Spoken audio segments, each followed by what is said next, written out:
OPS OPS और OPS, हर जगह सिर्फ ओपीएस यानी पुरानी पेंशन स्कीम की चर्चा चल रही है। विवाद हो रहे हैं, आंदोलन हो रहे हैं, सरकार चुप है। कर्मचारी आंदोलन पर आंदोलन कर रहे हैं। उसका कारण ये है कि वो भी अपना भविष्य सुरक्षित रखना चाहते हैं। हमारे मित्र, हमारे साथ पढ़े हुए लोग, हमारे रिश्तेदार, भाई बंधु, लगभग हर रिश्तेदारी और संबंधों में कोई न कोई नौकरी पे है। वो चाहते हैं कि उनका बुढ़ापा आसानी से कटे, लेकिन सरकार है कि पेंशन देना ही नहीं चाहती उनको। ऐसे में वो लोग आंदोलन करने के लिए बाध्य हैं।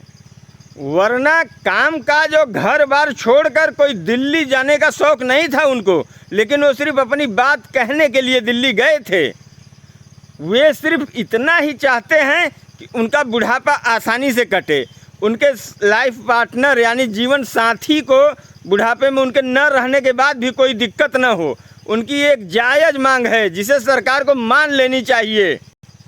आज के इस दौर में पढ़े लिखे लोगों के पास संतानें कम होती हैं, एक या दो। ऐसे में कोई संतान अगर बाहर कमाने चली जाए तो बुढ़ापे का सहारा कौन बनता है? वहीं एक स्कीम है जो उन्हें बुढ़ापे में उनकी मदद का भरोसा देती है, और आप उसे भी छीन लेंगे तो बुढ़ापा कैसे? क्या वो वृद्धाश्रम में ज़िंदगी गुजारेंगे?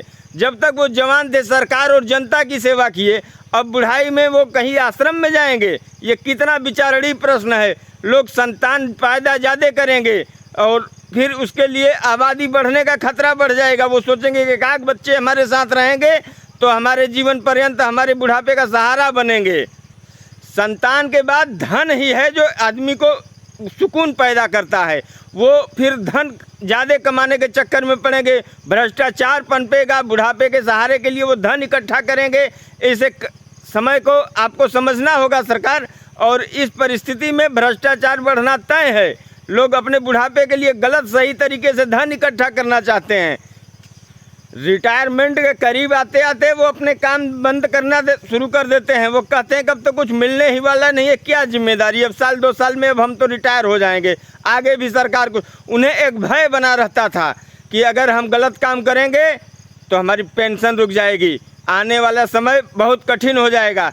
इस भय बस भी वो ठीक से काम करते थे, जिम्मेदारी से अपने दिए हुए कार्यों का निर्वहन करते थे।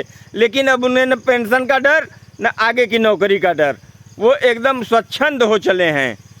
खतरे बढ़ रहे हैं, सामाजिक समरसता समाप्त हो रही है। हमने जनता से जब पूछा, कई लोगों से, मित्र मंडलियों से पूछने का प्रयास किया कि भाई आप लोग बताइए कि अगर इनको पेंशन न मिले, ये लड़ाई लड़ रहे हैं, क्या जनता को इनका सहयोग करना चाहिए?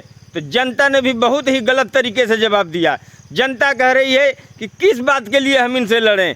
हम जाते हैं, थाने में जाते हैं, हमसे घूस मांगा जाता है, ब्लॉक पे जाते हैं, घूस मांगा जाता है, और तहसील में जाते हैं, वहाँ भी ये लोग हमसे पैसा लेते हैं। ये अपने पैसे के लिए लड़ रहे हैं। जनता इनका कोई सहयोग नहीं करेगी, क्योंकि ये भी कहीं ना कहीं गलत हैं। न हॉस्पिटल में दवाई है, न स्कूलों में पढ़ाई है, न तो कोई व्यवस्था है, आगे भविष्य की कमाई नहीं है। बैंकों में तो और लूटपाट मची है, किसी भी स्कीम के लिए आपको पैसे नहीं मिलेंगे। तो इस कंडीशन में इन कर्मचारियों की न सरकार सुन रही है, न जनता इनके साथ है।